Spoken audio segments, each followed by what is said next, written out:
And the goal is that VO is defined, VI is variable. I want to find the transfer characteristics for this circuit, meaning that I want VI to go from minus infinity to plus infinity, and I want to find the relation between VO and VI. All right? So let's draw our table. Although the entire story is given to you on the handout, I will also try to do some work on the table, on the whiteboard, just to help doing it together. So I've given this circuit. I only have one diode, so that's D1. Then the table is VO, and the condition on VI. That's the typical table I draw for the transfer characteristics. This diode has two options, off and on, so let me put it in the same way that I put there. I will start with first row.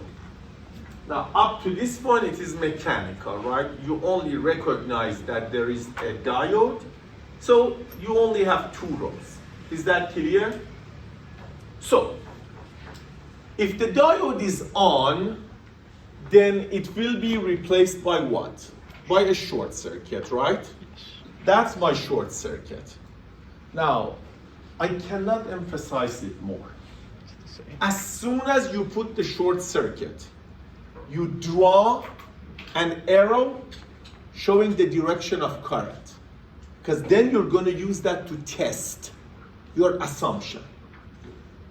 So I am assuming the diode is on, and then need to test and see under what conditions it is on.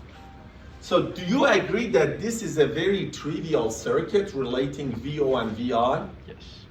VO is equal to VI. So I come here and I will write VI.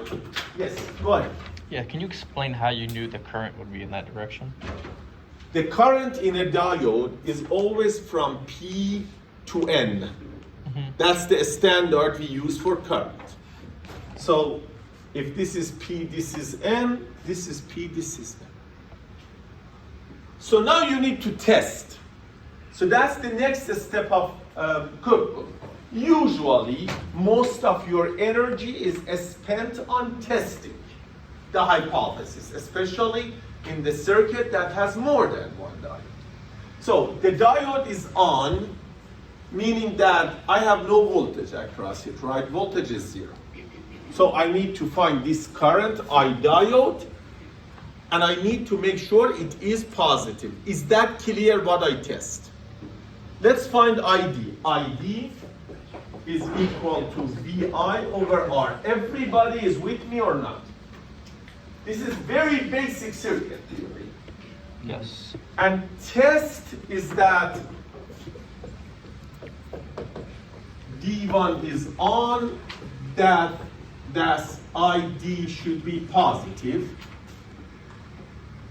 I want to find as a condition on VI. So that means VI over R is positive. That means VI is positive. These are the steps I did for the cookbook.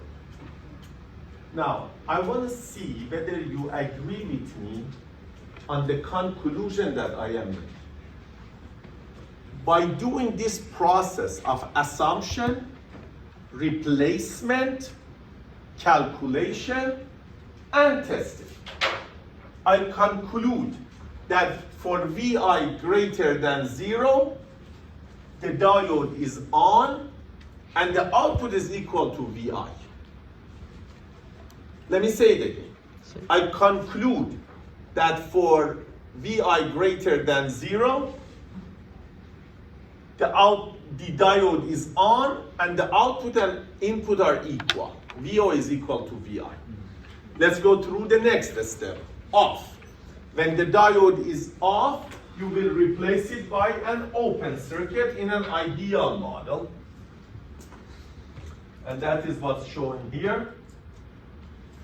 So when the diode is off, you replace it by an open circuit.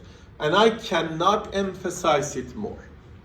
Most of the mistakes people make in analysis is because they do not put the polarity of their diode correct across the open circuit. So as soon as you replace the diode, for each diode, if it's open circuit, you write VD, and plus and minus from P to N.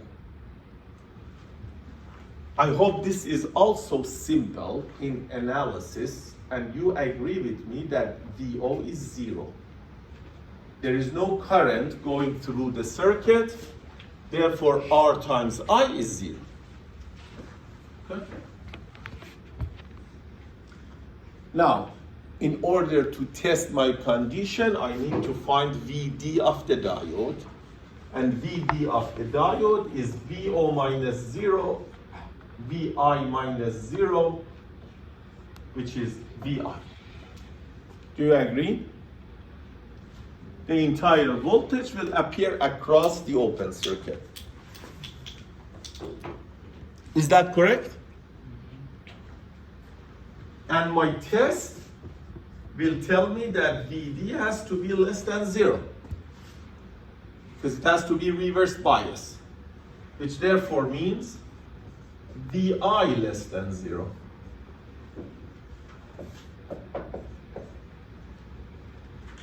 My conclusion for VI negative, diode is off and the output is 0. For VI negative, diode is off, VO is equal to 0. Yes, question? So you're saying VD is equal to VI, so how is it less than 0? Well, I want the diode to be off. So it has to be less than 0 for my hypothesis to be correct. In other words, this circuit answers my problem when VD is less than 0. And VD is equal to VI, so that means VI less than 0. And the conclusion would be for VI less than 0, the diode is off, and my assumption is correct. Now, a few observations. If you are not a sloppy, and you accept that you make some mistakes, the chance of making a mistake and not catching it is close to 0. Because when you finish finding the conditions, you should cover all the values from minus infinity to plus.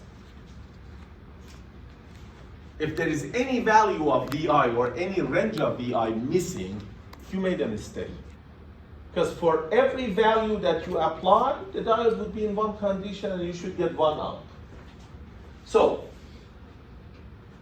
you may do all the tests and use that to make sure that you did everything correct.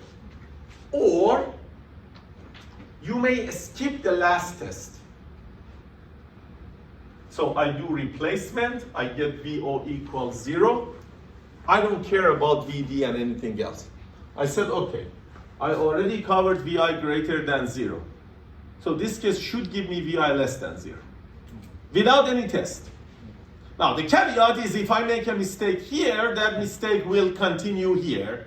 So that depends on the level of your confidence, whether you like to minimize your calculation or you like to maximize your calculation and use a means of checking your answer being correct. Yes? I think you made a mistake because you didn't cover VI equal to 0. Well, it's always one of those things that you can apply. One thing that I tell you is that the curve that you get has to also be continuous. If you get a discontinuous curve from here, if this relationship is discontinuous, I bet you have made a mistake. So there are many ways that you can test yourself. Now, let's not be so simplistic.